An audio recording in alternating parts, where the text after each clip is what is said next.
بسم اللہ الرحمن الرحیم۔ سلیمان بن جعفر بن ابراہیم بن محمد بن علی بن عبداللہ بن جعفر الطیار الطالبی الجعفری۔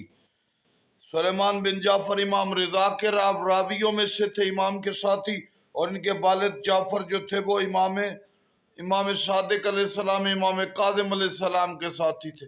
ایک دفعہ امام موسیٰ کاظم علیہ السلام نے کہا سلیمان تم آل رسول میں سے ہو؟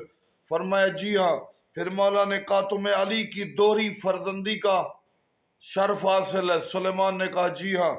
پھر مولا نے کہا تم جعفر کے بھی فرزند ہو؟ کہا جی ہاں مولا۔